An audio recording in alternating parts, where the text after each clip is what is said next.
యొక్క ఆత్మ చేత ప్రేరేపింపబడి సిద్ధంగా ఉన్నారు. వారిని పరిచయం చేయటం గౌరవంగా భావిస్తున్నాను. సహోదరి ఐరన్ రీటా సైమన్ గారు వారి 50 సంవత్సరాల సేవలో అనేక రంగాలలో సేవలు అందించిన ఒక ప్రొఫెషనల్.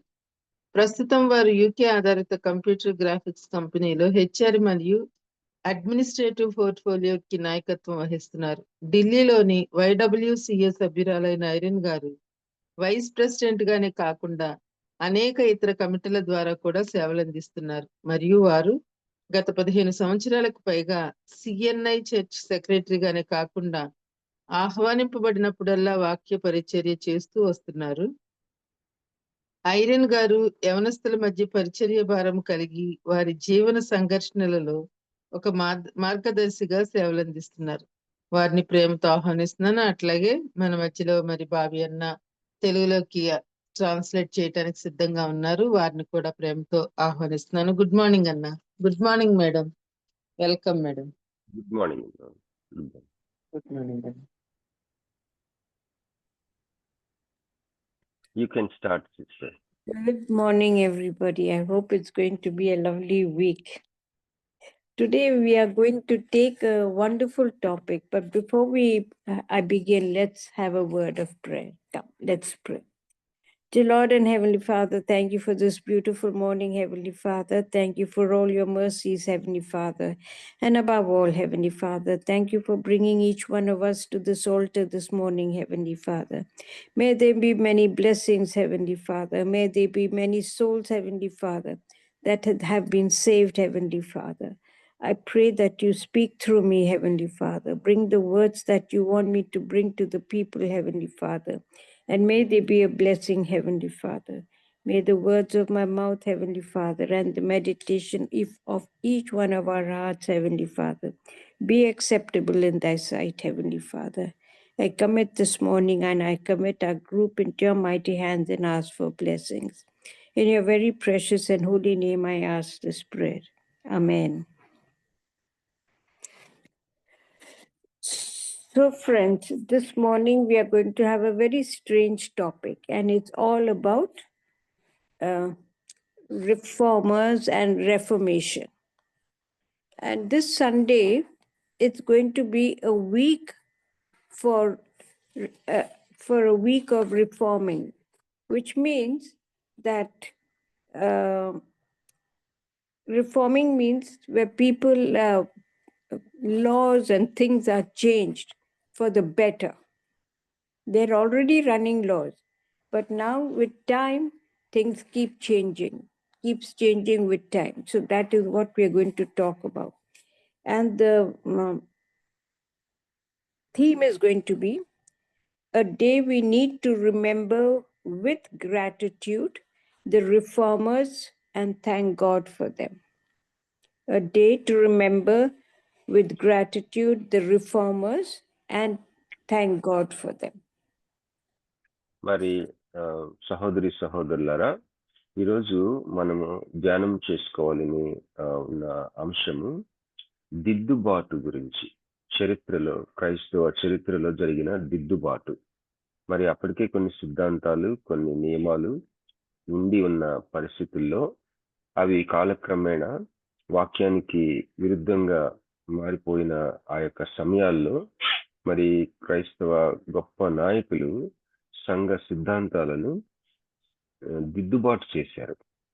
మరి ఈ యొక్క దిద్దుబాటు దినమును మరి ఆ యొక్క గొప్ప దిద్దుబాటు చేసిన ఆ యొక్క ఘనమైన సేవకుల్ని జ్ఞాపకం చేసుకుంటానికి ఒక దినము కొంతకాలము మనము ప్రత్యేకంగా పెట్టుకొని వారిని జ్ఞాపకం చేసుకుని వారిని బట్టి వారు చేసిన దిద్దుబాటుని బట్టి దేవునికి కృతజ్ఞతాస్తుతులు స్తోత్రములు చెల్లించుకోవాలి అన్న అంశంపై మనం ధ్యానం చేసుకున్నాం. And to understand this theme better, we are going to take portions from 2 Kings, Romans, and Luke. 2 Kings, Romans, and Luke. ఈ అంశాన్ని బాగా మనం అర్థం చేసుకోవడానికి వాక్యం యొక్క సహాయం తీసుకున్నాం. 2వ రాజులు, మరి లూకాస్ వార్త, అలాగే what is the second book sister? 2 Kings, Second Kings, Romans, and Luke. రెండవ రాజులు, రోమా పత్రిక, అలాగే లూకా సువార్త, ఈ 3 పుస్తకాల నుంచి మనం కొన్ని వాక్యాలు ధ్యానం చేసుకుందాం. So when we are reading Second Kings, first I want us to understand what Reformation is. Reformation is a 16th century movement. Reformation is really a movement where the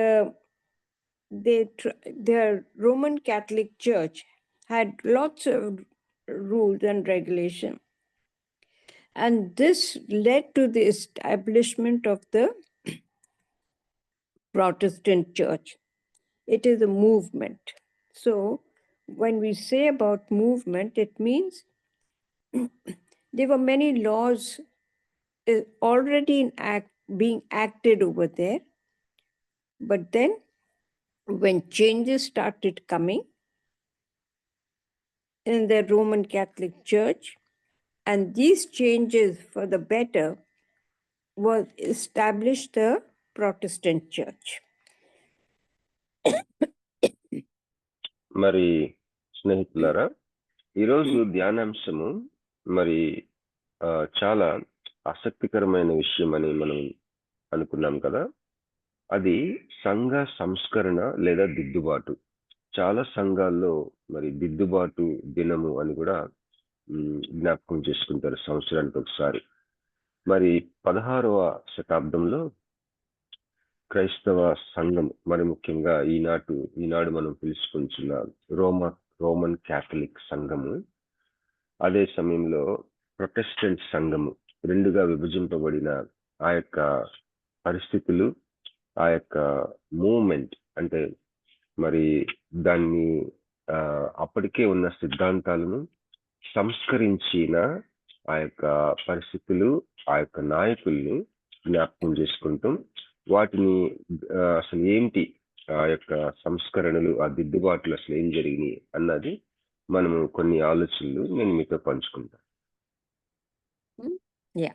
So that means that when they were reforming the Roman Catholic Church, that is when Christianity was established. Now, who are the reformers? These are the people who changed something to improve it. Okay. మరి ఎవరు ఈ యొక్క దిద్దుబాటు చేసిన వారు ఎవరు, లేకపోతే ఈ సంఘ సిద్ధాంతాలని దిద్దుబాటు చేసి సంస్కరణలు తీసుకొచ్చిన నాయకులు ఎవరు అంటే, ఈ యొక్క గొప్ప 16వ శతాబ్దంలో ఉన్న ఆ యొక్క సిద్ధాంతంలో ఉన్న లోతులు, తప్పుల్ని సరిదిద్ది వాటిని మరి సంస్కరించిన ఆ నాయకులు ఎవరు, వారి విశేషాలు ఏంటి కూడా మనం ధ్యానం చేసుకుందాం. Okay. Now, when we reach today's chapter is actually going to be chapter 23. Now, I'm just giving you a little background about this, because Reformation is something that made really good changes, and this change, chapter 23 in the book of Second Kings, is quite an important chapter. So it is about renewing the covenant. మరి 2వ రాజులు 23వ అధ్యాయము మనం కొన్ని వచనాలు చదువుకున్నాం మన ధ్యానాంశం కొరకు. మరి అక్కడ మనం గమనించినట్లయితే దేవునికి వారికి మధ్య ఉన్న ఆ యొక్క నిబంధనని వారు దిద్దుబాటు చేసుకోవడం, సంస్కరించుకోవడం, నూతనపరచుకోవడం అన్న ఆ యొక్క సంఘటనలు ఈ 2వ రాజుల 23వ అధ్యాయంలో మనం చూస్తాం. మరి 16వ శతాబ్దంలో జరిగిన ఈ యొక్క రెఫర్మేషన్ లేదా దిద్దుబాటు, సంస్కరణ, ఇవి మనం సరిగ్గా బాగా అర్థం చేసుకోవడానికి వాక్య సహాయం కూడా తీసుకుందాం అనుకున్నాం కదా. మరి ఆ సమయంలోనే రోమా క్యాథలిక్ సంఘం నుంచి ఆ యొక్క మరి సంస్కరణలు, సిద్ధాంత దిద్దుబాట్లు జరిగి ప్రొటెస్టెంట్ సంఘానికి ఏర్పాటు, ఆ యొక్క మూలాలు అక్కడి నుంచే వచ్చినాయి. మరి 2 రాజులు 23 అధ్యాయంలో కూడా మరి ఇశ్రాయేలీలు వారి యొక్క నిబంధనని నూతనపరచుకోవడం, మరి సరి చేసుకోవడం, సంస్కరించుకోవడం మనం ఈ అధ్యాయంలో మనం గమనించగలం. Okay. Now this covenant, what was being followed, the covenant they changed, where they did away with pagan worship. You know, they prayed to idols, they prayed to animals, they did all kinds of things, and that was the time they did away with this. And this revival that took place was during the reign of King Hosea. మరి ఈ 2 రాజులు 23 అధ్యాయం మనం చూసుకున్నప్పుడు అక్కడ మరి వారు అప్పటికే ఉన్న ఆ యొక్క పరిస్థితులు, మరి జంతు బలులు అవ్వచ్చు, విగ్రహారాధనకి లేకపోతే వారికి విగ్రహాలకి జంతు బలులు ఇవ్వటం అవ్వచ్చు, విగ్రహారాధన చేయడం అవ్వచ్చు, రకరకాల పరిస్థితులు దేవునికి వారికి మధ్య ఆ నిబంధనని మరి వారు సరిచేసుకోవాల్సిన పరిస్థితులు, దేవునికి దూరం అయిపోయిన పరిస్థితులు, ఇవన్నిటిని వారు సంస్కరించుకుంటూ దిద్దుబాటు చేసుకుంటూ ఒక ఉజ్జీవం గురించిన విశేషాలు మనం ఈ అధ్యాయంలో చూడగలం. Okay.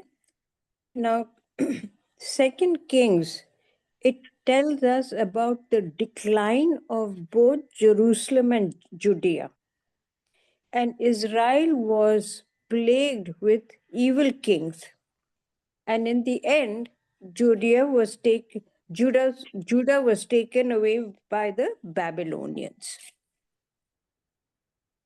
ఈ యొక్క 2వ రాజుల గ్రంథము మనం పరిశీలించినట్లయితే ఈ గ్రంథంలో ఇశ్రాయేలు దేశము, మరి ముఖ్యంగా యెరూషలేము, యూదా, ఈ యొక్క ప్రాంతాలు, ఆ యొక్క ప్రజలు ఏ విధంగా మరి దేవుని యొక్క ఉన్నతమైన ఆ యొక్క పిలుపు నుంచి, స్థితి నుంచి దిగజారిపోయారో, మరి ఇశ్రాయేలు యొక్క రాజులు ఏ విధంగా మరి భ్రష్టులైపోయారో, ఇవన్నీ కూడా ఆ యొక్క 2వ రాజుల గ్రంథంలో మనం చూడగలం. And during that time, when it was on the decline, both Amos and Hosea, they had already before then predicted about the decline that was going to take place.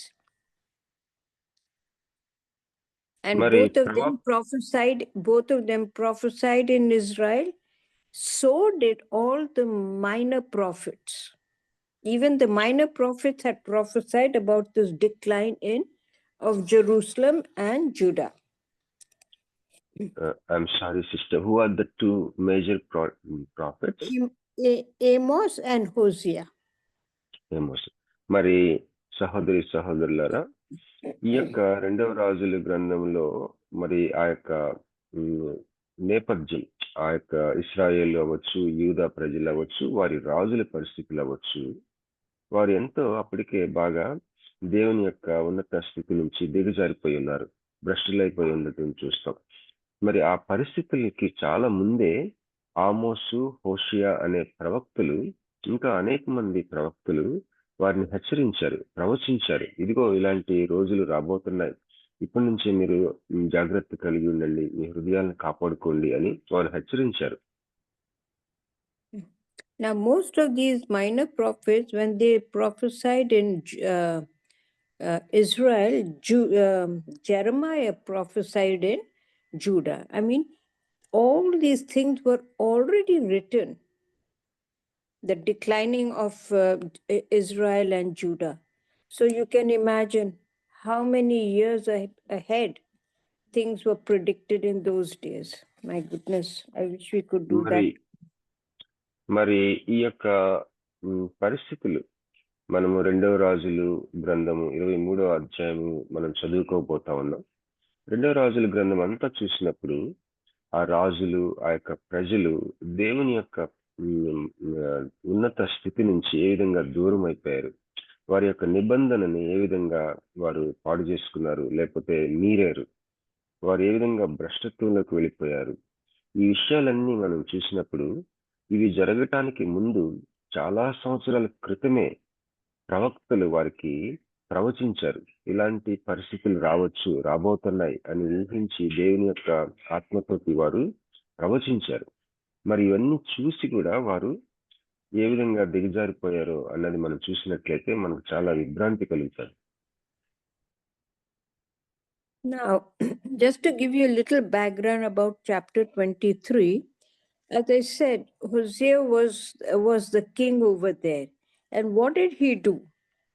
He went to the temple along with the priests, the prophets, the people who were rich, the people who were poor, and in front of everyone, what did he do? He read the entire book of the covenant. The entire covenant he read to everyone over there. That was his first thing that King Hosea did.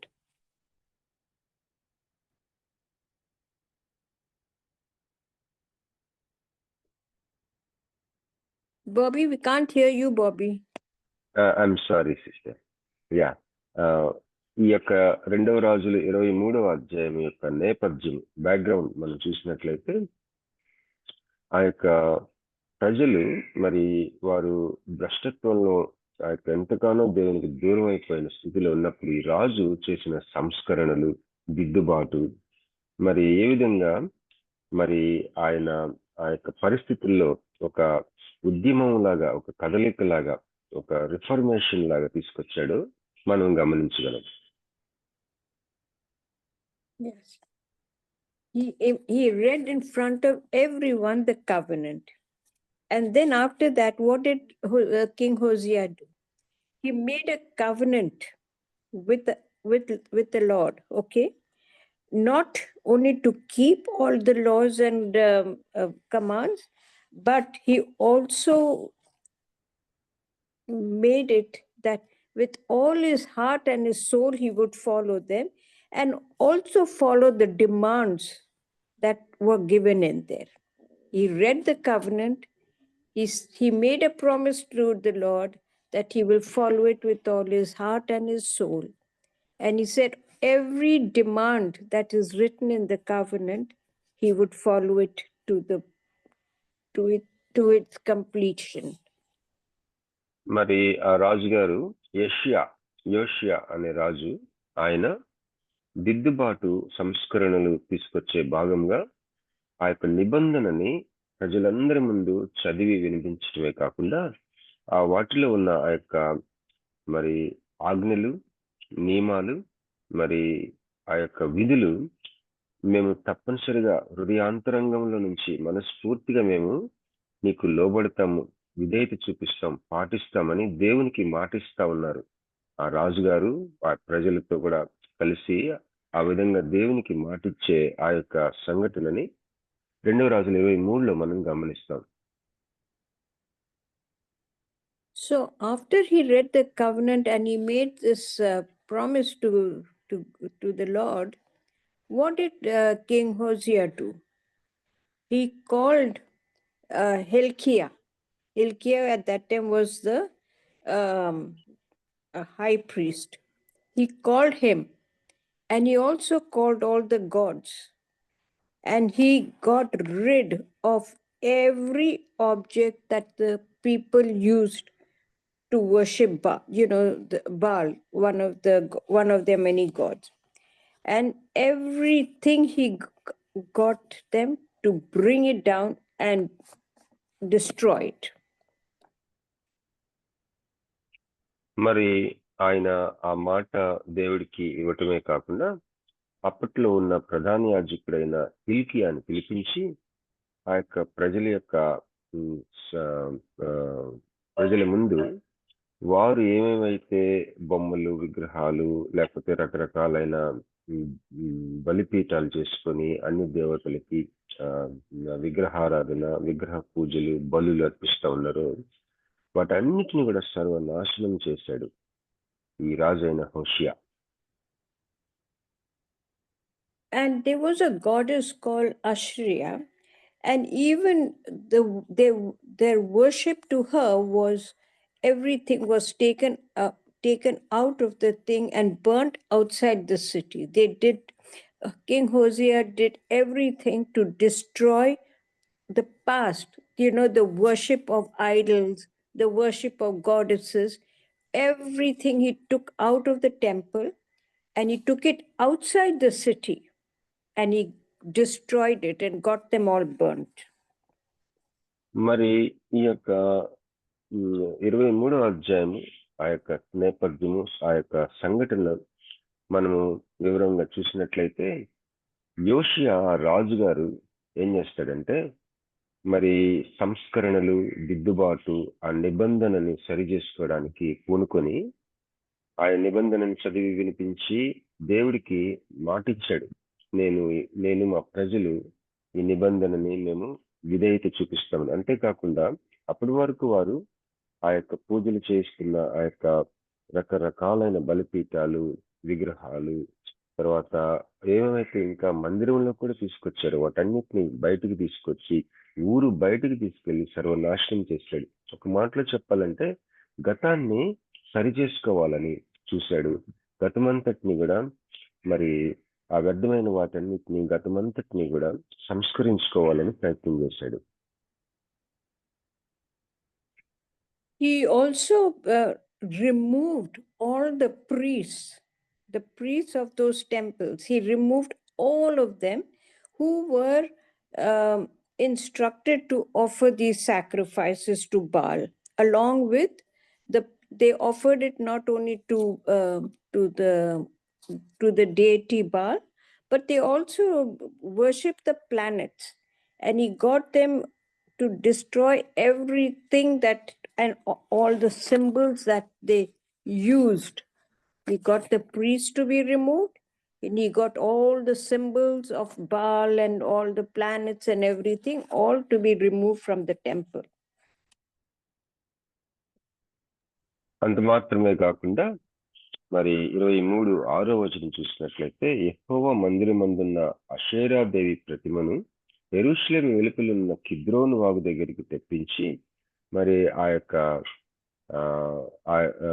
ఆ ప్రతిమలన్నిటినీ బయటికి తీసుకెళ్లి మరి నాశనం చేయటమే కాకుండా, అప్పటికి ఆ పరిస్థితులు ఎలా ఉన్నాయంటే, దేవతా పూజలు, విగ్రహారాధనే కాకుండా మరి ఇశ్రాయేలీలు ఎంతకి తెగించారంటే, వారిలో ఆ దేవతలకి, ఆ బలిపీఠాలకి, ఆ విగ్రహాలకి కొంతమంది వారు పూజారులుగా, మరి ఒక యాజకులుగా సమర్పించుకున్నారు. ఇలాంటి వారందరినీ కూడా నిర్మూలించాడు యోషియా రాజు. He also destroyed the houses of the prostitutes and also the altars that was where they made these sacrifices. Wherever they made these sacrifices and wherever the prostitutes who lived in those houses around the temple, he destroyed everything. అంతేకాకుండా ఆ ఆలయాల చుట్టూ వేశ్యల నివాసాలు ఉన్నాయి, వాళ్ళ గృహాలు ఉన్నాయి. మరి వేశ్య వృత్తి లేకపోతే వేశ్య అనే యొక్క వ్యవస్థ ఆలయాల చుట్టూ కూడా వ్యాపించి ఉంది. మరి వాళ్ళందరూ ఇశ్రాయేలీలే. ఈ రాజైన యోషియా తన సంస్కరణలలో భాగంగా ఏం చేశాడంటే, ఆ వేశ్యల యొక్క నివాసాలన్నీ నాశనం చేశాడు. మరి ఆ యొక్క విగ్రహాలకు సంబంధించిన ఆ యొక్క బలిపీఠాలన్నీ కూడా సర్వనాశనం చేశాడు. Now, all those priests that were removed from there, he did not let them work in the temples. He did not let them do anything in the temple. He removed each and every one of them. But those priests, he let those priests eat the unleavened bread that was being offered to the Lord. As Christians, the body of Christ is represented by the unleavened bread, right? He let the priests have those, but he did not let them take part in any of the religious functions or anything that was going on in the churches, in the temples. మరి ఏ యొక్క యాజకులనైతే నిర్మూలించాడో వారిని మందిరపు కార్యక్రమాలు ఏమీ చేయకుండా ఆయన శాసించాడు. అంతేకాకుండా ఆ యొక్క బల్ల ఆ రోజుల్లోనే ఆ మందిరంలో ఉన్న ఆ యొక్క ఆ సముఖపు రొట్టి ఇలాంటివి వాటిని ఆ యాజకులు తినొచ్చు కానీ ఆ యొక్క కార్యక్రమాలను చేయకుండా నిషేధించాడు. ఏ పూజారులు ఏ యొక్క యాజకులు అయితే అన్ని దేవతల యొక్క యాజకత్వంలో వారిని వారు సమర్పించుకుని ఆ విధంగా జీవించారో వారిని నిర్మూలించి మరి సంస్కరణలో భాగంగా ఈ ఆ, సముఖపు రొట్టె ఇలాంటి వాటిల్లో ఏమైనా వారు తినొచ్చు కానీ ఆ యాజకత్వపు కార్యక్రమాలు చేయటం మాత్రం నిషేధించాడు వారిని. Now, let us read 2 Kings chapter 23, verses 10 to 25. 2 Kings chapter 23, verses 10 to 25.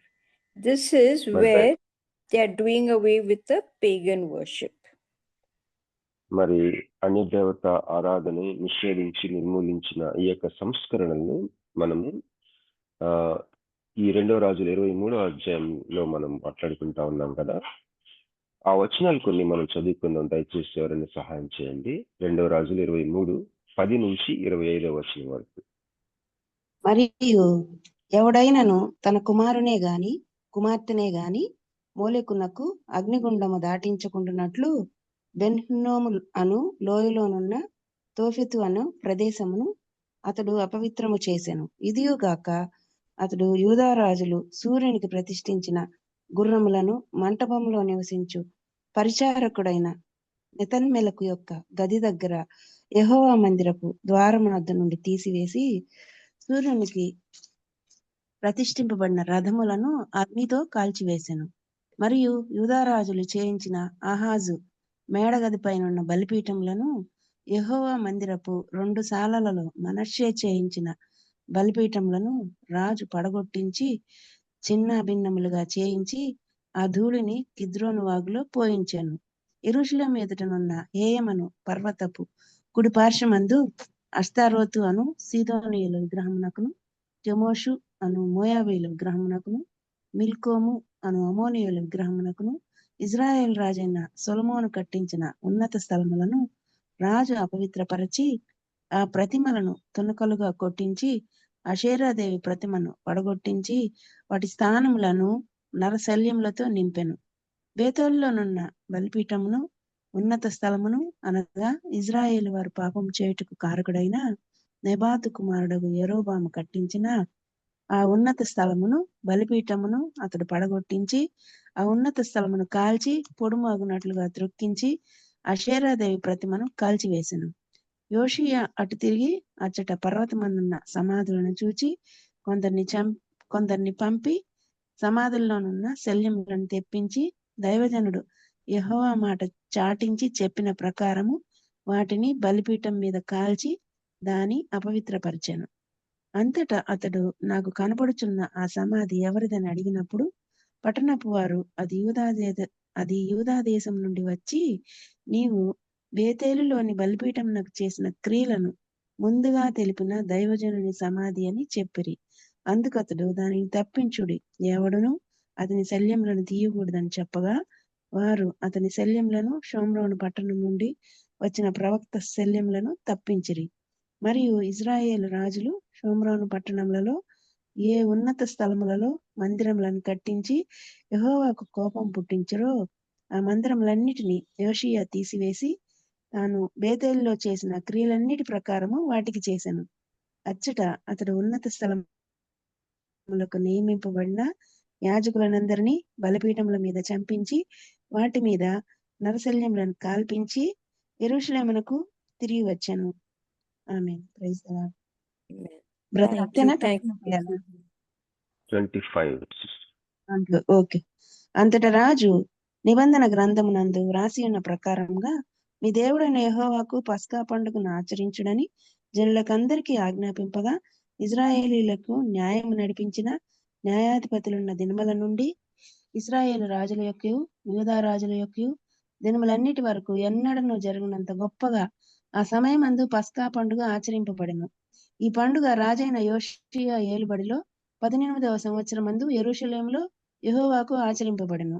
మరియు కర్ణపిశాచి గల వారిని, సోదె చెప్పు వారిని, గృహదేవతలను, విగ్రహములను, యూదా దేశమందును యెరూషలేమునందును కనబడిన విగ్రహములన్నిటినీ యోషీయా తీసివేసి, యెహోవా మందిరమందు యాజకుడైన హిల్కీయాకు దొరికిన గ్రంథమందు వ్రాసి ఉన్న ధర్మశాస్త్ర విధులను స్థిరపరచుటకై ప్రయత్నం చేసెను. అతనికి పూర్వమున్న రాజులలో అతని వలె పూర్ణ హృదయముతోను, పూర్ణ ఆత్మతోను, పూర్ణ బలముతోను యెహోవా వైపు తిరిగి మోషే నియమించిన ధర్మశాస్త్రం చొప్పున చేసిన వాడు ఒకడునూ లేడు. అతని తరువాతనైనను అతని వంటి వాడు ఒకడునూ లేడు. Amen. Praise the lord. Thank you, Prasida. Now, friends, when we read chapter 23, verse 10, King Hosea also desecrated Topheth. It is a place for pagan worship. And this place is in Henon, where it's a place in south of Jerusalem where they used to offer children.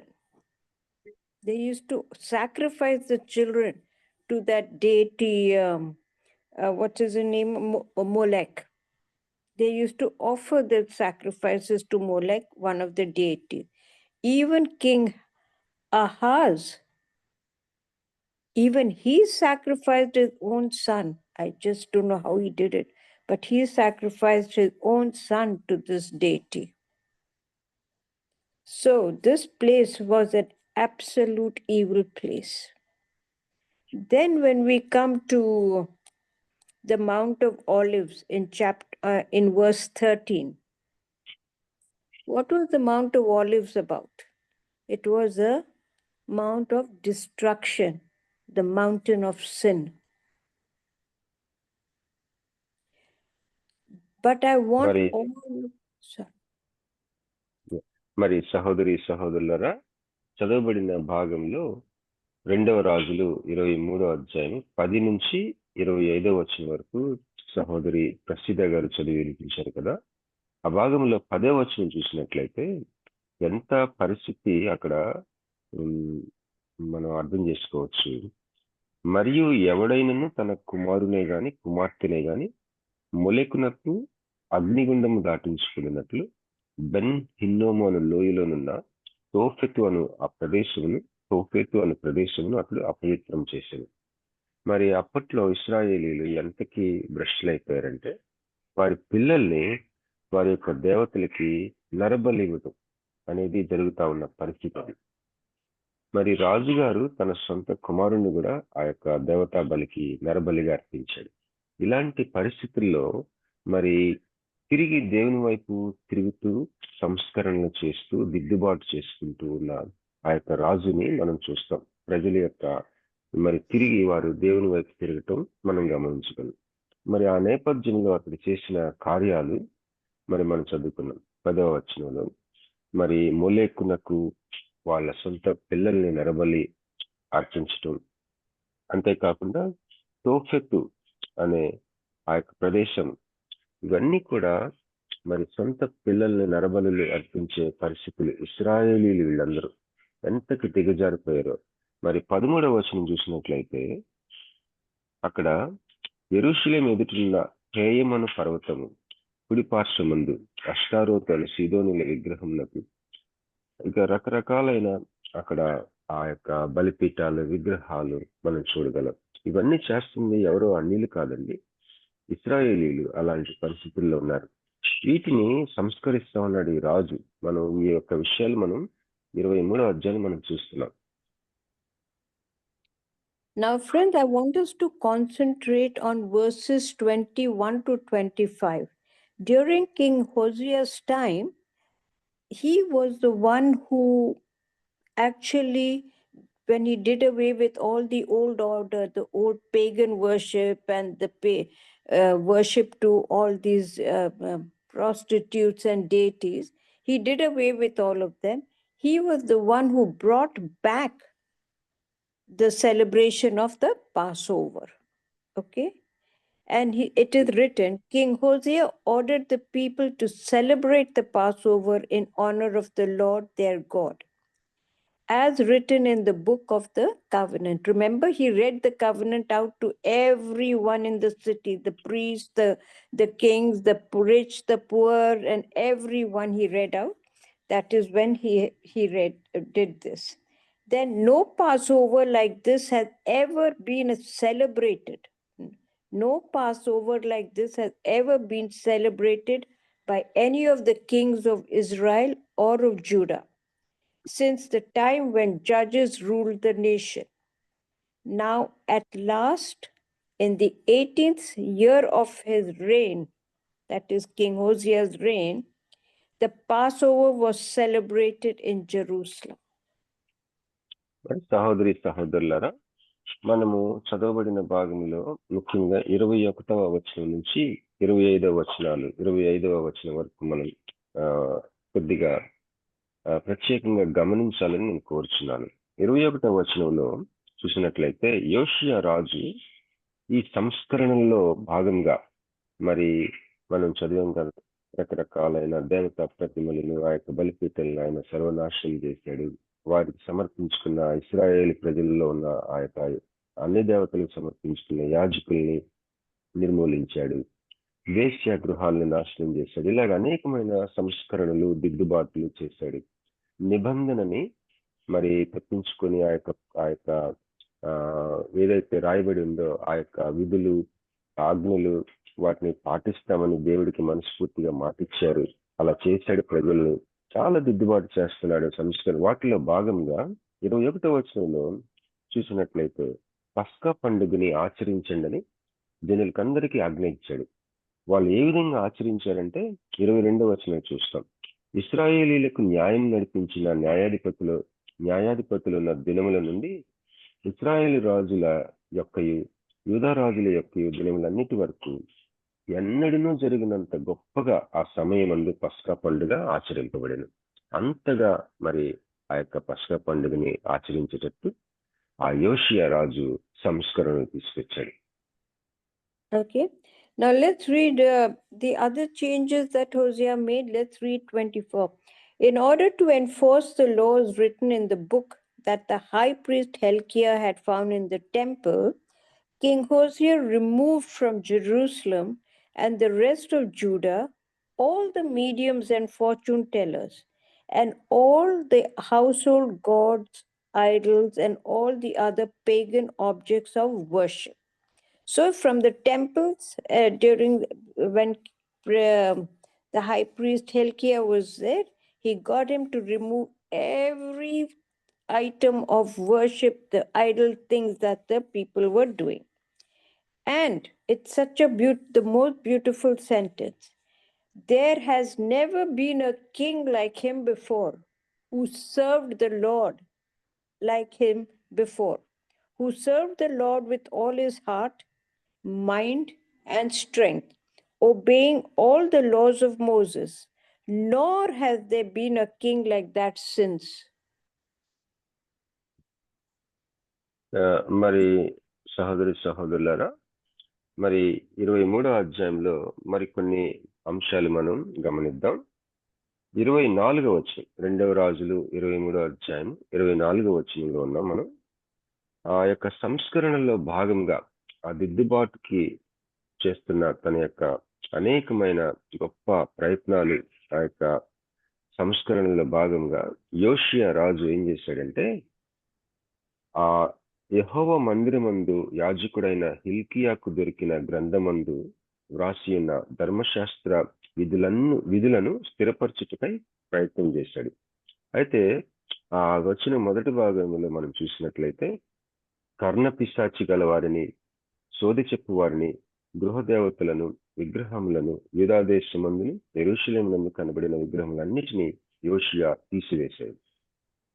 అంటే మరి ఈ సంస్కృతులన్నీ చూసాం కదా మనం. 25వ వచనంలో మంచి మాట ఈ రాజు గురించి రాయబడి ఉంటుంది. ఏంటంటే, అతనికి పూర్వమున్న రాజులలో అతని వలె పూర్ణ హృదయంతోనూ, పూర్ణ ఆత్మతోనూ, పూర్ణ బలముతోనూ యెహోవా వైపు తిరిగి మోషే నియమించిన ధర్మశాస్త్రము చొప్పున చేసిన వాడు ఒకడును లేడు, అతని తర్వాతనైనను అతని వంటి వాడు ఒకడును లేడు అని ఎంత మంచి మెప్పు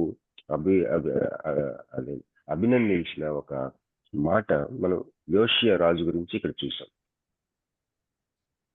Yeah, and the most beautiful words is Hosea did what was pleasing to the Lord. He followed the example of his ancestor King David, strictly obeying all the laws of God. This is chapter 22, verse the second verse. And so I want us to, friends, I want all of us to read this. It's the most beautiful passage that we have read today, 2 Kings chapter 23. Concentrate on it, because that's the time when every evil thing was done away with by King Hosea. He wanted to do everything that was pleasing in the sight of God, and he destroyed that.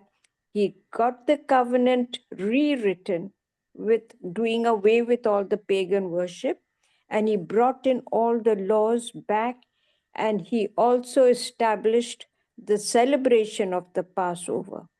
And it is mentioned in the Bible that there has been no other king like him. Neither was it there one before, neither is there one after him. So you can imagine how beautiful this chapter is. Read it. మరి ఈ యొక్క చదవబడిన భాగం 2వ రాజుల 23వ అధ్యాయము మీకు సమయం ఉన్నప్పుడు మరి ఒకసారి మరి ఎక్కువగా ఏకాగ్రత పెట్టి మరి ఈ యొక్క అధ్యాయము మరి ముఖ్యంగా చదవబడిన భాగాన్ని మీరు మరి ఒకసారి ధ్యానం చేయాలని నేను ప్రభు పేరిట మనవి చేస్తా ఉన్నాను. మరి ఈ యోషియా రాజు గురించి మరొక మాట ఈ ముందు అధ్యాయం 2వ రాజులు 22వ అధ్యాయం 2వ వచనంలో ఉంటుంది. అతడు యెహోవా దృష్టికి యథార్థంగా నడుచుచు కుడి ఎడమలకు తిరగక తన పితరుడగు దావీదు చూపిన ప్రవర్తనకు సరిగా ప్రవర్తించెను. మరి ఈ విధమైన తత్వము మనసు కలిగిన రాజు ఎన్నో దిద్దుబాట్లు సంస్కరణలు చేశాడు. 23లో మనం చదివాం అది. Now let's turn to the book of Romans. We've done Romans many times earlier also, friends. And what is the book of Romans about? It is a letter that Paul wrote to the people in Rome to prepare them for his visit there, so that he could spend time with the Christians over there for some time, and he could make some changes to things over there before he left for Syria. మరి ఇప్పుడు మనము రోమీలకు రాసిన పత్రికకు వెళ్దామండి. ఈ రోమీలకు రాసిన పత్రిక గురించి నేపథ్యం గురించి నేను గతంలో కొన్నిసార్లు మీతో పంచుకొని ఉన్నాను. రోమీలకు రాసిన పత్రిక మరి ప్రధానంగా దానిని మనం ఏ విధంగా చూడవచ్చు అంటే, పౌలు రోమాలో ఉన్న విశ్వాసులకి తను రాబోతూ తనను వారిని దర్శించబోతా ఉన్నాడు, వారి దగ్గరికి రాబోతున్నాడు. కాబట్టి దాన్ని సిద్ధం చేస్తూ మరి కొన్ని విషయాలు వారికి రాసిన ఒక లేఖ. ఆ యొక్క పత్రిక మరి నేను మీ దగ్గరికి వస్తా ఉన్నాను, కొంతకాలం మీతో ఉండి కొంత సహవాసం చేసిన తర్వాత సిరియా దేశానికి నేను ప్రయాణం అయిపోతాను. మరి అది ప్రస్తావిస్తూ మరి అనేకమైన ప్రధాన అంశాలు రాసిన ఒక లేఖ, ఒక పత్రిక రోమీయులకు రాసిన పత్రిక. Now, what was Paul's main theme? Paul's main theme of the book of Romans is he wanted the people to be put right with God. And that is through faith. మరి ఇక్కడ ఈ పత్రికలో ప్రధానమైన అంశం ఏంటంటే, దేవుని దృష్టికి ఆ యొక్క రోమాలో ఉన్న విశ్వాసుల్ని సరిచేయటం, లేకపోతే సంస్కరించటం, దిద్దుబాటు చేయటం. వారు దేవుని యొక్క దృష్టిలో దేవునికి అనుకూలంగా, దేవుని దృష్టికి అంగీకారయోగ్యంగా ఉండే ప్రజలుగా వారిని తీర్చిదిద్దే ఒక ప్రయత్నం ఆ యొక్క రోమీయులకు రాసిన పత్రికలో ఉన్న ప్రధాన అంశం. And who are these people who are to be put right? Both the Jews and the Gentiles, because they are all under the power of sin. మరి ఇక్కడ ఈ యొక్క పత్రికలో మనం ఎవరికి ఈ పత్రిక రాశాడో ఆ యొక్క విశ్వాసుల గుంపులో, ఆ సమాజంలో యూదుల నుంచి వచ్చిన వారు ఉన్నారు, అన్యజనుల నుంచి మారు మనసు పొందిన వారు ఉన్నారు. వీరిద్దరు కూడా వారికి ఉన్న పరిస్థితులు, వారి అంతరంగంలో ఉన్న నియమము, పాపపు నియమము, అలాగే పరిశుద్ధాత్మ యొక్క ఆ యొక్క పరిశుద్ధాత్మలో ఉన్న ఆ యొక్క విమోచన, ఇవన్నీ కూడా మరి ఏ యూదుల నుంచి వచ్చినా అన్ని జనుల నుంచి వచ్చినా ఈ పాపము యొక్క నియమం కింద బానిసలై ఉన్నారు కాబట్టి మరి వారి యొక్క స్వేచ్ఛ గురించి, స్వాతంత్ర్యం గురించి, యేసుక్రీస్తు ప్రభువులో ఉన్న విమోచన గురించి అనేకమైన ప్రధాన అంశాలు వారిని ప్రభువుతో సరిచేయాలని, వారి యొక్క సిద్ధాంతాలు సరిగా ఉండాలని చేసిన ప్రయత్నమే రోమీలకు రాసిన పత్రిక. Now, if we read Romans chapter 11, verses 1 to 6, it tells us about God's mercy on Israel. మరి 11వ అధ్యాయం 1 నుంచి 6 వచనాలు చూసినట్లయితే ఇశ్రాయేలు మీద దేవుని యొక్క కనికరాన్ని మనం చూడగలం. రోమా 11, 1 నుంచి 6 చూసినట్లయితే. Shall we read, sister? Yes, please. Yeah. రోమా 11, 1 నుంచి 6, 1 to 6. Isn't it? 1. Yeah. రోమా 11, 1 నుంచి 6. అలాగైన ఎడల నేను అడుగునదేమనగా, దేవుడు తన ప్రజలను విసర్జించెనా? అట్లన రాదు. నేను కూడా ఇశ్రాయేలీయుడను, అబ్రహాము సంతానమందలి బెన్యామీను గోత్రమునందు పుట్టినవాడను. తాను ముందెరిగిన తన ప్రజలను దేవుడు విసర్జింపలేదు. ఏలియాను గుర్చిన భాగంలో లేఖనము చెప్పునది మీరెరుగరా? ప్రభువా, వారు నీ ప్రవక్తలను చంపిరి, నీ బలిపీఠములను పడగొట్టిరి, నేనొక్కడనే మిగిలి ఉన్నాను, నా ప్రాణము తీయ చూచుచున్నారు అని ఇశ్రాయేలునకు విరోధముగా దేవుని ఎదుట అతడు వాదించుచున్నాడు. అయితే దేవోక్తి అతనితో ఏమి చెప్పుచున్నది? బయలుకు మోకాళ్ళునని 7,000 మంది పురుషులను నేను శేషముగా నుంచుకొని ఉన్నాను. అలాగుననే అప్పటి కాలమందు సైతము కృప యొక్క ఏర్పాటు చొప్పున శేషము మిగిలి ఉన్నది. అది కృపచేతనైన ఎడల ఇకను క్రియల మూలమైనది కాదు. కాని ఎడల కృప ఇకను కృప కాకపోవును. ఆమేన్. Praise the Lord.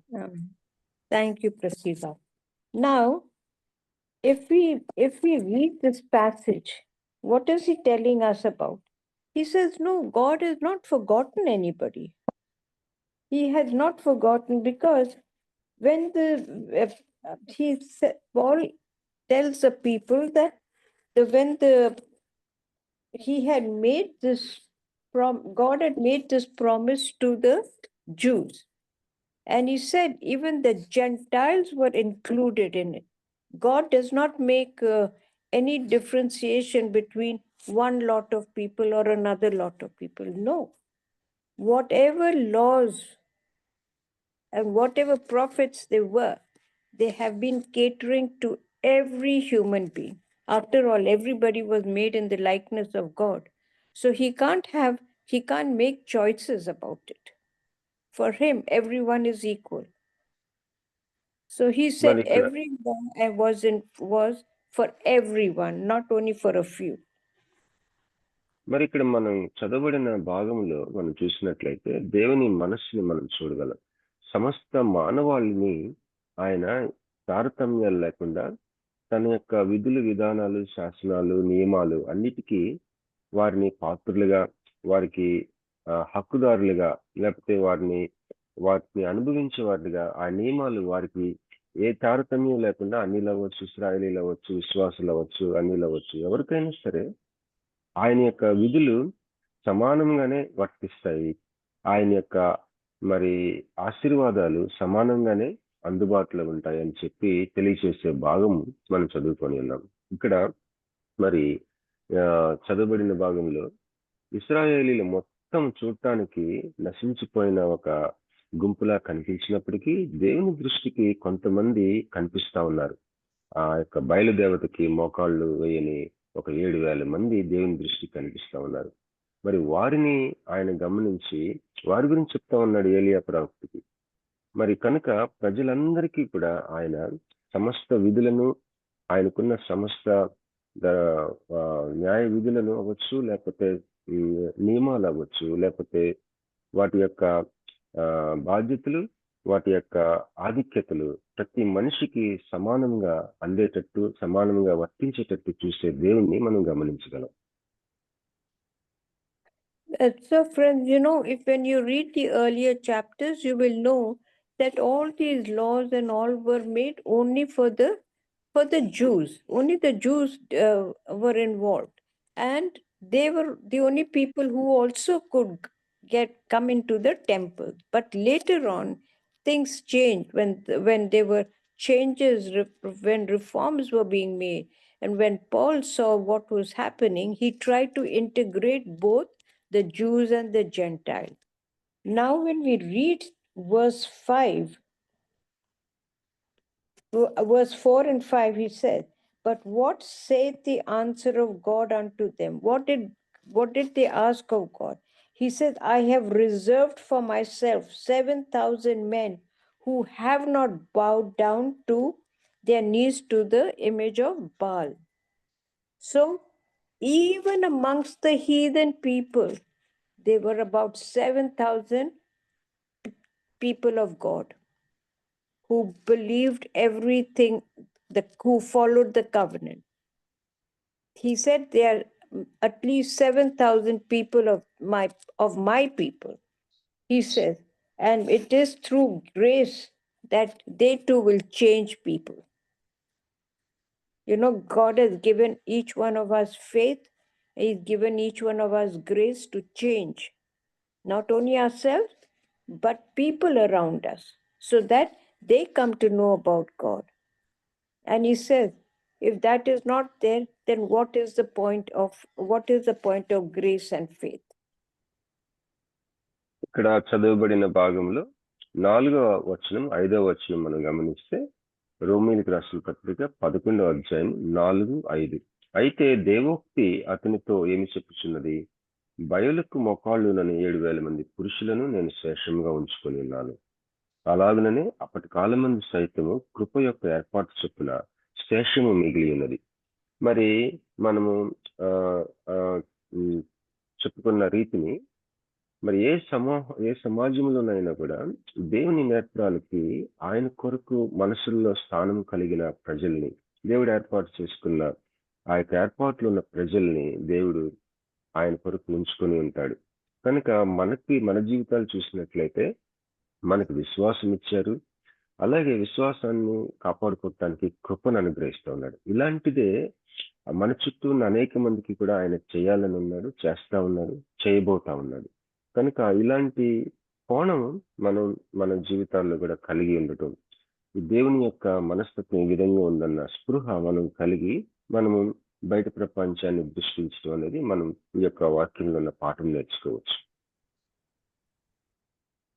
So friends, now let us turn to the gospel according to Saint Luke chapter 11, from verse 33 onwards, 33 to the end, which is verse 54. ఇప్పుడు మనం లూకా సువార్తకి వెళ్దామండి. 33 నుంచి చివరి వరకు చదువుకుందాం. Shall we read sister? Yes, please. లూకా 11:33 నుంచి చివరి వరకు అండి. ఎవరైనా చదువుతారమ్మా? నేను చదవనా? చదవండి. ఎవడును దీపము వెలిగించి చోటునైనను కొంచెము క్రిందనైనను పెట్టడు, కాని లోపలికి వచ్చి వారికి వెలుగు కనబడుటకు దీపస్తంభము మీదనే పెట్టును. నీ దేహమునకు దీపము నీ కన్నే కనుక నీ కన్ను తేటగానుంటే నీ దేహమంతయు వెలుగుమయమైండును. అది చెడినదైతే నీ దేహమును చీకటిమయమైండును. కాబట్టి నీలో నుండి వెలుగు చీకటి ఉండకుండా చూచుకొనుము. ఏ భాగమైనను చీకటి కాక నీ దేహమంతయు వెలుగుమయమైతే దీపము తన కాంతి వలన నీకు వెలుగిచ్చినప్పుడు ఎలాగుండునో అలాగూ దేహమంతయు వెలుగుమయమై ఉండునని చెప్పెను. ఆయన మాట్లాడుచుండగా ఒక పరిసయ్యుడు తనతో కూడా భోజనము చేయమని ఆయనను పిలువగా ఆయన లోపలికి వెళ్లి భోజన పంక్తిని కూర్చుండెను. ఆయన భోజనమునకు ముందుగా స్నానము చేయలేదని ఆ పరిసయ్యుడు చూచి ఆశ్చర్యపడెను. అందుకు ప్రభువిట్లనెను, పరిసయ్యులైన మీరు గిన్నెయు పళ్ళెమును వెలుపల శుద్ధి చేయుదురు, కానీ మీ అంతరంగము దోపుతోనూ చెడుతనముతోనూ నిండి ఉన్నది. అవివేకులారా, వెలుపలి భాగమును చేసిన వాడు లోపటి భాగమును చేయలేదా? కాగా మీకు కలిగినవి ధర్మము చేయుడి, అప్పుడు మీకన్నీయు శుద్ధిగా నుండును. అయ్యో పరిసయ్యులారా, మీరు పుదీనా సదాప మొదలైన ప్రతి కూరలోనూ 10వ వంతు చెల్లించుచున్నారే కాని న్యాయమును దేవుని ప్రేమను విడిచిపెట్టుచున్నారు. వాటిని మానక వీటిని చేయవలసి ఉన్నది. అయ్యో పరిసయ్యులారా, మీరు సమాజ మందిరములలో అగ్రపీఠములను, సంత వీధులలో వందనములను కోరుచున్నారు. అయ్యో, మీరు కనబడని సమాధుల వలె ఉన్నారు. వాటి మీద నడుచు మనుషులు అవి సమాధులని ఎరుగరనెను. అప్పుడు ధర్మశాస్త్రోపదేశకుడు ఒకడు బోధకుడా, ఇలాగు చెప్పి మమ్మను కూడా నిందించుచున్నావని ఆయనతో చెప్పగా, ఆయన, అయ్యో ధర్మశాస్త్రోపదేశకులారా, మోయ శక్యము కాని బరువులను మీరు మనుషుల మీద మోపుదురు, కానీ మీరు ఒక వ్రేలితోనైనను ఆ బరువులను ముట్టరు. అయ్యో, మీ పితరులు చంపిన ప్రవక్తల సమాధులను మీరు కట్టించుచున్నారు. కావున మీరు సాక్షులై మీ పితరుల కార్యములకు సమ్మతించుచున్నారు. వారు ప్రవక్తలను చంపిరి, మీరు వారి సమాధులు కట్టించెదరు. అందుచేత దేవుని జ్ఞానము చెప్పినదేమనగా, నేను వారి యొద్దకు ప్రవక్తలను అపొస్తలులను పంపుదును. వారు కొందరిని చంపుదురు, కొందరిని హింసింతురు. కాబట్టి లోకము పుట్టినది మొదలుకొని, అనగా హేబెలు రక్తం మొదలుకొని బలిపీఠమునకును మందిరమునకును మధ్యను నశించిన జకర్యా రక్తం వరకు చిందింపబడిన ప్రవక్తలందరి రక్తం నిమిత్తము ఈ తరము వారు విచారింపబడుదురు. నిశ్చయముగా ఈ తరము వారు ఆ రక్తము నిమిత్తము విచారింపబడుదురని మీతో చెప్పుచున్నాను. అయ్యో ధర్మశాస్త్రోపదేశకులారా, మీరు జ్ఞానమును తాళపు చెవిని ఎత్తుకొని పోతిరి.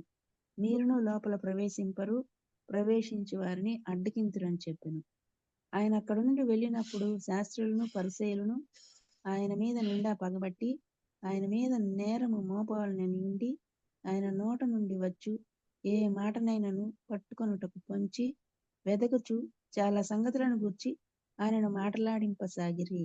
ఆమేన్. Praise the lord. Thank you, Prasida. Now, friends, earlier also we had discussed where in the when we read the Gospels and the New Testament, how at this time Jesus started not only doing miracles, but his sermons, his messages to the people was so much. Why? Because he knew his time was coming close. Jesus knew about his timing. And this is the time, friends, when we read about in the New Testament, how Jesus was giving so many similarities. In the Old Testament, people's minds had to be awakened. Okay? మరి సహోదరులారా, మనం చదవబడిన భాగం మనం గమనించినట్లయితే యేసుక్రీస్తు వారు మరి ఈ యొక్క స్వార్థలు, ఈ యొక్క పత్రికల్లో మనం ఇంకా మిగిలిన చోట కూడా గమనించగలం. ఆయన పరిచర్య ప్రారంభంలో అద్భుతాలు, సూచక క్రియలు చేయటం మొదలుపెట్టి ఆ తర్వాత కాలక్రమేణా ఎక్కువగా సందేశాలు, ఉపమానాలు, మరి ఒక వారికి వివరించటం ఎక్కువగా చేస్తా ఉన్నారు. ముఖ్యంగా పాత నిబంధన విషయంలో ప్రజలు ఏ విధంగా వారి తీరుతెన్నులు, అలాగే అప్పటి ప్రస్తుత పరిస్థితులకి పోలికగా మరి అనేకమైన పోలికలు ఎత్తి చూపిస్తూ, ఎందుకంటే తను సిలువ మరణానికి సమీపిస్తున్న కొద్దీ మరి వారి యొక్క పరిస్థితుల్ని వారికి తెలిసిన పాత నిబంధన, వారికి తెలిసిన నిబంధనలో గతంలో ఏ విధంగా ప్రజలు ఉన్నారు, ప్రస్తుతం వారెలా ఉన్నారు, అలా పోలికలు ఎక్కువగా చెప్తూ వారి కన్నులు తెరవాలని, వారికి క్షమాభివృద్ధి కలగాలని ప్రయత్నం అంతకంతకు ఎక్కువగా చేస్తా ఉన్నారు ఆయన సిలువ మరణాన్ని సమీపించే కొద్దీ. And now when the people's minds started opening, what did he do to make them understand things better? He gave similarities. And one of them is this lit lamp, which is your body. He says, how can you light a lamp and then put it under a cover? Can anybody see the light? No, they can't. He says, therefore, your eyes are the light of your being. If it is clean, if it is clear, then everybody knows. It is the reflection of your entire body, because your thoughts will be clean, your actions will be clear, everything about you will be clean so that people can see it and know who you are. మరి ఈ యొక్క యేసు ప్రభు వారి సమయాల్లో ఆ యొక్క వినుచున్న ఆ రకరకాలైన ఇశ్రాయేలీలున్న సమస్త ప్రజలు ఆయన బోధలు వినుచున్న వారు మనస్సులో వెలిగించబడుతున్న వారి మనోనేత్రాలు తెరవబడటం ప్రారంభించిన కొలది ఆయన ఈ యొక్క నిబంధనల్లో వారికి ముందు ఉన్న పరిస్థితులు, ముందు ఉన్న బోధలు, ముందు ఉన్న తీరుతెన్నుల్ని, అప్పటి పరిస్థితుల్ని పోలిక చేస్తూ ఆయన ఇంకా ఎక్కువగా వివరిస్తా ఉన్నారు.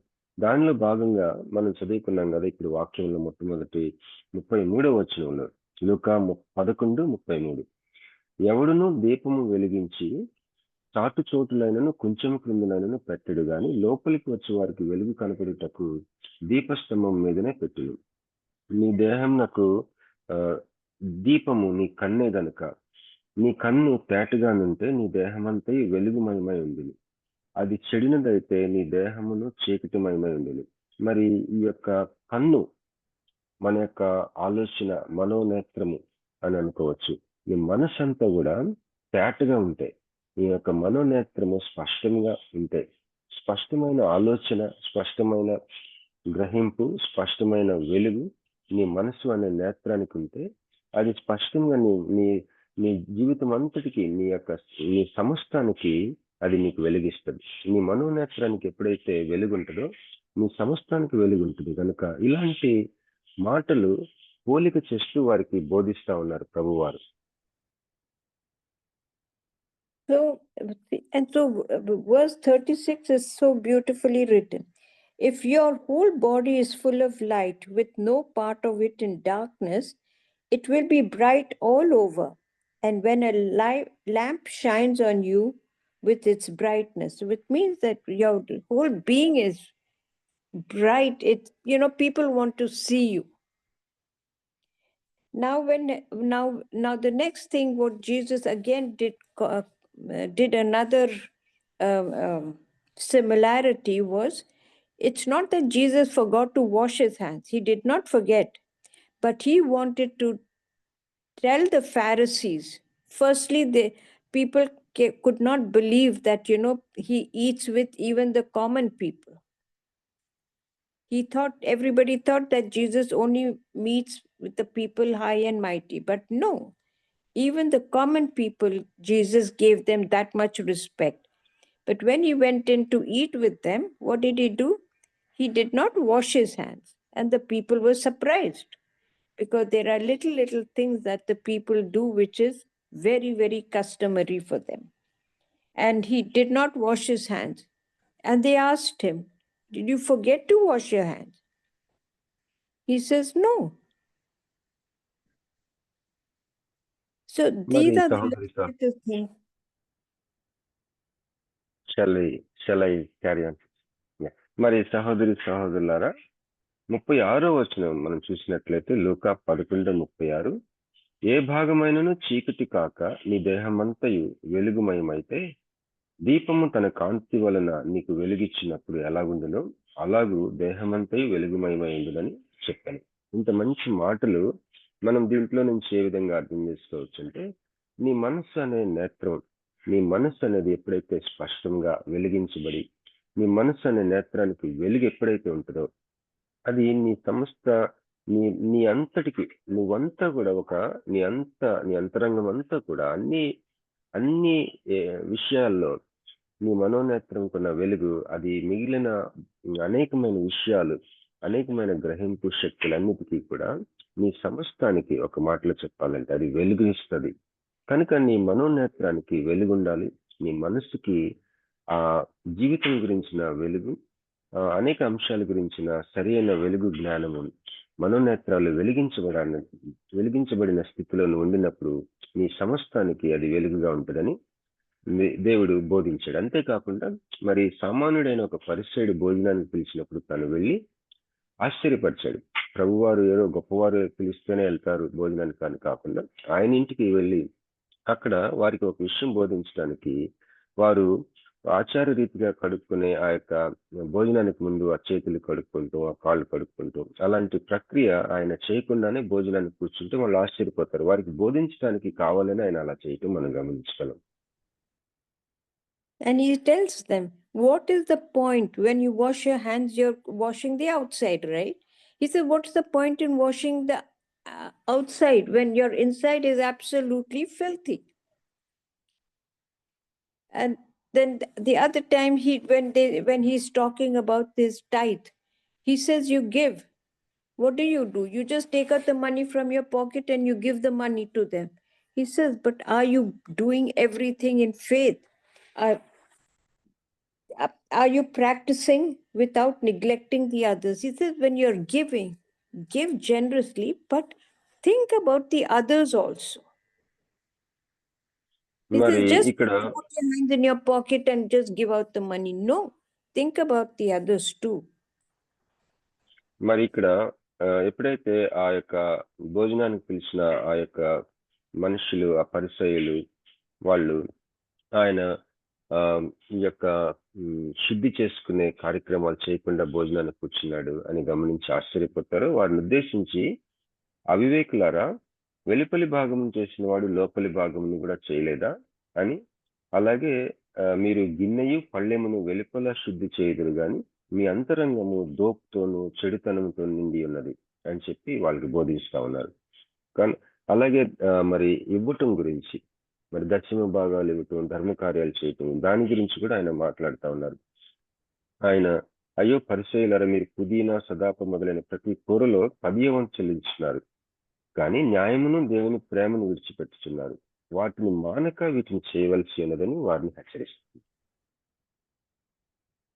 Okay, so then the other time he says, when you people create all these laws for the people to follow, the common man to follow, what do? Do you help them? No, you just create it, you just put more and more burdens. I think the same thing is happening now, more and more burdens on the people, but you are not doing anything to help them to carry those burdens. What is the point in preaching? What is the point in giving? What is the point in doing anything if you priests and you people in high places do not follow anything? He says, you're the ones who are creating this burden. మరి ఇక్కడ మరొక మాట ఏం చెప్తా ఉన్నారంటే, ధర్మశాస్త్ర ఉపదేశకుల్ని వాళ్ళని ఉద్దేశించి, అయ్యో మోయశక్యం కాని బరువులను మీరు మనుషుల మీద మోపుతున్నారు, కానీ ఒక వేలుతోనైనా ఆ బరువులను మీరు ముట్టరు. మరి మీ యొక్క మెసేజెస్ లో, ప్రీచింగ్ లో, మీ యొక్క ఉపదేశాల్లో మీరు ప్రజలకి వారు మోయలేనంత బోధ చేస్తున్నారు, మోయలేనంత ఆజ్ఞలు, విధులను గురించి చెప్తున్నారు, కానీ ఆ బరువుని మీరు కనీసం వేలుతోనైనా తాకరు. మరి ఉన్నత స్థలాల్లో ఉన్న ఆ యొక్క నాయకులు ఏమాత్రం పాటించని ఆ యొక్క బోధలు మరి సామాన్య ప్రజల మీద రుద్దటం ఈ రోజుకి మనం గమనిస్తా ఉన్నాం మరి సంఘాల్లో. And Jesus also said, you people have killed all those prophets before you all. He says, y'all don't even know what y'all have done. He says, I am going to pass judgment now on everyone, that the people at this time, they're all going to be suffering. He says, I am going to bring these laws that you people are going to be persecuted in great numbers. And what did the Pharisees do towards the end? When Jesus was giving them so much similarities for them to understand things, they tried to, entice him, and they tried to make Jesus, give some wrong preaching so that they could catch him. But did Jesus give them an opportunity? No. Jesus knew what the Pharisees were all about. So he never gave them any opportunity that he was saying.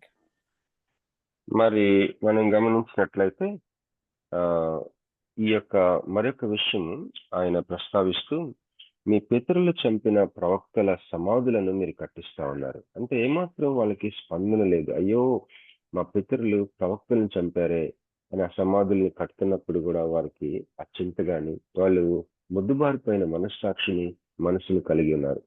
మరి ఎంతవరకు అంటే చివరికి యేసుప్రభు వారిని దిద్దుబాటు చేయాలని, సంస్కరించాలని, హెచ్చరించాలని ప్రయత్నం చేస్తూ ఉంటే వారు యేసుప్రభు వారు ఏదైనా తప్పుడు సిద్ధాంతం కానీ, తప్పుడు మాట కానీ ఆయన నోట్ల నుంచి వస్తుందేమోనని ఆయనని శోధించి ఆయన దగ్గర ఏదైనా ఒక మాట పట్టుకొని ఆయన్ని హింసించాలని, ఆయన శిక్షించాలని ఆయన శోధిస్తా ఉన్నారు. అది మనం చివరిలో మనం చూసాం చదవబడిన భాగంలో. So read verse 53. When Jesus left that place, the teachers of the law and the Pharisees began to criticize him bitterly and ask him questions about many things, trying to lay traps for him and catch him saying something wrong. Same thing is happening with you and me today, friends.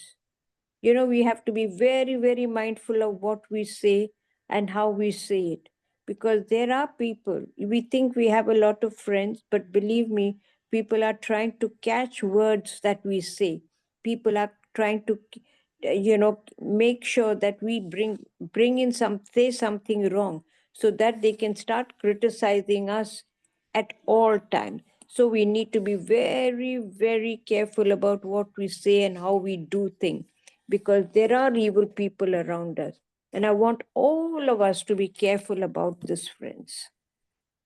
మరి చదవబడిన భాగం లూకా 11:53 చూసినట్లయితే, ఆయన అక్కడ నుండి వెళ్ళినప్పుడు శాస్త్రులను, పరిసయ్యులను ఆయన మీద నిండా పగబట్టి ఆయన మీద నేరం మోపవలని నుండి ఆయన నోటి నుండి వచ్చే మాటను ఆయనను పట్టుకున్నట్టుకు పొంచి వెదుకుచు చాలా సంగతులను గురించి ఆయనను మాట్లాడింపసాగింది.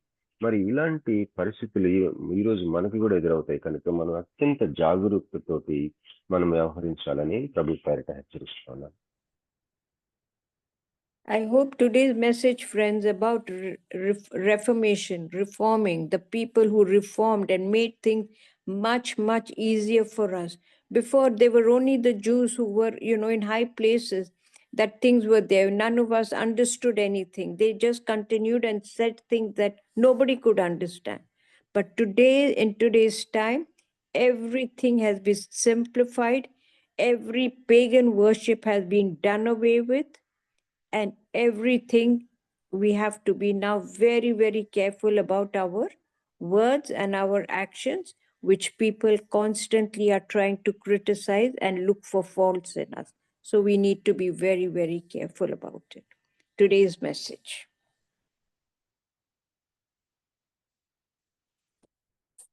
Bobby, again, you're silenced. I'm sorry sister. ఈరోజు మనం ఆలోచించిన సందేశం యొక్క అంశం దిద్దుబాటు, సంస్కరణ. మరి తొందరలో మనము రిఫర్మేషన్ డే కూడా జరుపుకోబోతున్నాం. ఈ యొక్క చరిత్రలో 16వ శతాబ్దంలో జరిగిన సంఘ సంస్కరణ, దిద్దుబాటు, ఈ యొక్క అంశం గురించి మనం 3 పుస్తకాలు, రోమా, 2వ రాజులు, లూకాలో మనం చూసిన ప్రకారం మరి ఈ యొక్క నిబంధనని నూతనపరుచుకుంటూ దేవుని వైపు తిరగటం, అలాగే మరి సంస్కరణలు చేసుకోవటం, సిద్ధాంత దిద్దుబాటులు చేసుకోవటం, ఇవన్నీ మనము ఈరోజు జ్ఞాపకం చేసుకున్నాం, ధ్యానం చేసుకున్నాం. కనుక ఈ యొక్క వెలుగులో మనము క్షమాభివృద్ధి కలగాలని, క్షమాభివృద్ధి చెందాలని, అలాగే మనల్ని యేసుప్రభు వారి లాగానే మనల్ని కూడా విమర్శించాలని, తప్పుపట్టాలని అనేక మంది మన చుట్టూ పొంచి ఉన్న వారి విషయంలో అత్యంత జాగ్రత్తగా వ్యవహరించాలని ప్రభు పేరిట హెచ్చరిస్తూ మనం చేస్తా ఉన్నాం. Thank you, sister. Thanks a lot. Thank you so much. I'm sorry I at times like to some long explanations. No, it's good. I'm People trying must to understand. Yes, things have to be simplified. But I'm sorry, I keep trying to make my speeches short, but then I get so carried away with the words, because even I am just as much as y'all are learning, even I'm learning. And the more I'm reading about things, the more wonderment is there in what I'm discovering. And I want to share it with you all. That is the only reason. Thank you so much. I can understand. Thanks a lot, sister. Over God to bless. sister. Over to Sister Jansi Gurupati garu. Jansi garu సిద్ధంగా ఉన్నట్లయితే Johnson నోమా. Hallelujah. Yes, Dad. Thank you so much, ma'am, for the wonderful word. We're immensely blessed today. God bless. Thank you so much, ma'am. అందరికీ వందలండి. So మనం ప్రార్థన చేసుకొని ముగించుకుందాము మన మధ్యలో. సేవకులు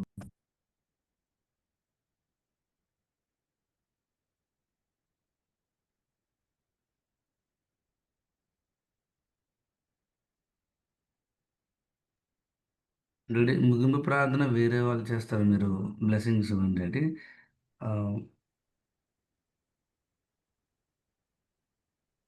అమ్మా ఒక్క నిమిషం, మాట వినిపిస్తుందా నాది? Yes daddy. 1 second. Vatsala sister గారు మీరు ముగింపు ప్రార్థన చేయండి, డాడీ బ్లెస్సింగ్స్ ఇస్తారు.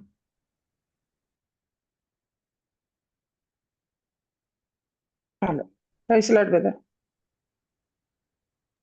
మహాగణుడా, పరిశుద్ధుడా, మహోన్నతుడా, సర్వశక్తిమంతుడమైన కృపగల దేవా, నీ ఘనమైనటువంటి నామమునకు మహిమ చెల్లిస్తుంటున్నాం. ఈ ఉదయ కాలం నీ రీతిగా ప్రభువా, నా తండ్రి నేను స్తుతిస్తూ మహిమపరుస్తూ గణపరుస్తూ నీ వాక్యం వినటానికి మీరు మాకందరికి ఇచ్చినటువంటి ఈ సమయాన్ని బట్టి నీకు వందనాలు స్తోత్రాలు. విత్తబడిన వాక్యాన్ని బట్టి నీకు వందనాలు స్తోత్రాలు చెల్లించుకుంటున్నాం. ఆ వాక్యం నాయన ప్రతి వారి హృదయాల్లో పనిచేయడానికి మీరు సహాయం చేసి నడిపించండి. కృపగల తండ్రి, ఈ దినం మంచి మీ కాపుదల భద్రతలో మమ్మల్ని అందరినీ ఉంచి కాచి కాపాడి సంరక్షించవలసిందని యేసయ్య పరిశుద్ధమైన నామములో అడిగి వేడుకొని ప్రార్థిస్తున్నాను పరమ తండ్రి. ఆమేన్. ఆమేన్. పరలోక ప్రార్థన. పరలోక మందున్న మా తండ్రి, రాజ్యం వచ్చిందా మీ చిత్తం పరలోక వండిన ఆహారం నేడు మాకు దయచేయండి. మా ఇలా ప్రార్థన చేసుకున్నాను క్షమించిన ప్రకారం మా ప్రార్థన క్షమించి మీ శోధనల రాజ్యము శక్తి మహిమ నిరంతరం మీవే అయిన తండ్రి. ఆమేన్. ఇప్పుడు మన పరమ తండ్రి అయిన దేవుని ప్రేమయు, మన ప్రభు అయిన యేసుక్రీస్తు వారి కృపయు, పరిశుద్ధాత్మ యొక్క అన్యోన్య సహవాసము ఇప్పుడు ఎల్లప్పుడూ మనందరికీ, మన ముఖ్యంగా వాక్య పరిచయం చేసిన సహోదరికి తోడుగా ఉండను గాక. Amen. Amen. Amen. Hallelujah. Praise the lord. ప్రార్థించిన సిస్టర్ వత్సల గారికి సంఘం తరపున వందనాలు తెలియజేస్తున్నాము. అలాగే డాడీకి for translation. Thank you so much for the wonderful word once again. అందరికీ వందనాలండి. Wonderful day. రేపు కలుసుకుందామండి. అందరికీ వందనాలు.